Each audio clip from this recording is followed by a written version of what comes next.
Okay, so if you're a fan of all things spooky, eerie, and just plain fun, you're going to want to mark your calendar. Because in 2025, Halloween isn't just another holiday, it's shaping up to be a really, really special event. Let's dive into exactly why. So, what is it? What makes the Halloween of 2025 stand out from all the others? Well, it's a super simple little detail about the calendar that honestly changes everything for fans of the holiday. There it is. That's the big secret. After years of Halloween falling on a random weekday, 2025 delivers the spooky celebration right at the start of the weekend. And that, well, that changes everything. And trust me, this isn't just some random lucky break. A Friday Halloween is a pretty big deal. I mean, look at this number, 2031. That's the next time it'll happen. So if you miss this one, you've got a 6-year wait for another shot. So what does this actually mean for you? Well, a Friday Halloween basically supercharges the entire holiday. For kids, you know it means trick-or-treating without having to worry about school the next morning. And for adults, it means the parties can go later, and the celebrations can spill over into the entire weekend. But while we're all getting hyped for 2025, it kind of makes you stop and think, right? Where did all this stuff even come from in the first place? You know, the costumes, the candy, that whole spooky vibe. It all had to start somewhere. To really understand Halloween, we've got to go back in time, way, way back, to an ancient Celtic festival that was all about the changing of the seasons and the world of spirits. It all kicks off with this festival called Samhain. And by the way, it's pronounced Samhain. This was a huge moment in the Celtic calendar. It wasn't just about the harvest ending.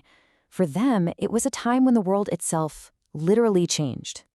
And this is where it gets really interesting. The Celts believed that on the night of Samhain, the veil, the boundary between our world and the spirit world, was at its absolute thinnest. This meant ghosts could just walk among the living.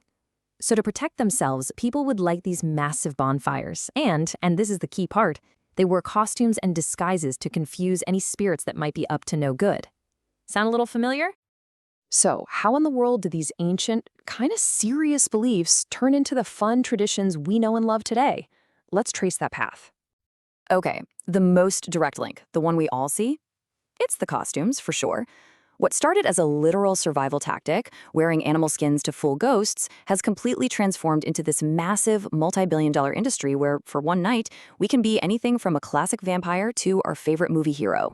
But wait, those roaming spirits, their influence didn't just stop at costumes. Nope. It also gave rise to one of the most cherished traditions for kids absolutely everywhere. You guessed it, trick or treating. It has its roots deep in this ancient festival. Now, while today it's all about scoring a mountain of candy, it actually evolved from these old practices where people would go door to door, maybe sing a song or offer a prayer in exchange for food, all to make sure they had good fortune through the long, dark winter ahead. All right, now let's talk about the undisputed MVP of Halloween, the carved pumpkin. The jack-o'-lantern is on every porch, right? But its story? Well, it doesn't start with a pumpkin. Not even close. It begins with an old Irish folktale and a much, much humbler vegetable. So the legend goes, there was this guy named Stingy Jack who tricked the devil himself and was then cursed to just wander the earth forever with only a burning coal inside a carved-out turnip to light his way. So, to ward off Jack and other spirits, people back in Ireland and Scotland started carving their own spooky faces into turnips and potatoes. It was only when Irish immigrants came over to America that they found the perfect new canvas, the pumpkin. So why the big switch from turnips to pumpkins? Honestly, it was just common sense. Pumpkins were native to North America. There were a ton of them, and they were way bigger and easier to carve than a tough old turnip. And this American adaptation is what created the iconic symbol we all know today. So we've gone from costumes to candy to pumpkins. All these ancient roots have branched out into a huge range of modern celebrations. Let's take a look at how we put it all together for the full Halloween experience now. I mean, these days, Halloween isn't just one night, is it? It's like a whole season of activities. People are throwing these amazing themed parties, testing their courage in haunted houses, going on ghost tours, and even solving murder mysteries. It's a holiday that really does have something for everybody.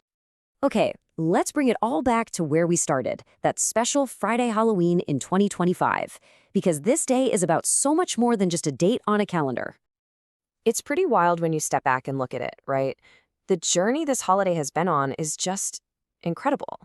It has transformed from a solemn spiritual night of protective bonfires into this joyful community-wide celebration filled with block parties and just endless creativity. And that's the real magic of it. Every single time you put on a costume or carve a pumpkin, you're taking part in a tradition that stretches back for centuries. You're connecting our modern-day fun directly to ancient beliefs about spirits, old folklore, and the rhythm of the natural world. At the end of the day, there's really no other holiday quite like it. It's a time to just embrace the strange and the spooky, a celebration where, as it's been perfectly put, the weirder the better. It's basically a license to be creative, playful, and, yeah, just a little bit mischievous. So that leaves us with one final thought. Knowing its deep history and with a full weekend to go all out in 2025, which part of this ancient and evolving holiday will you be embracing? Will it be the costumes, the parties, or maybe just the simple tradition of carving a pumpkin? Whatever you choose, have a happy and, of course, spooky Halloween.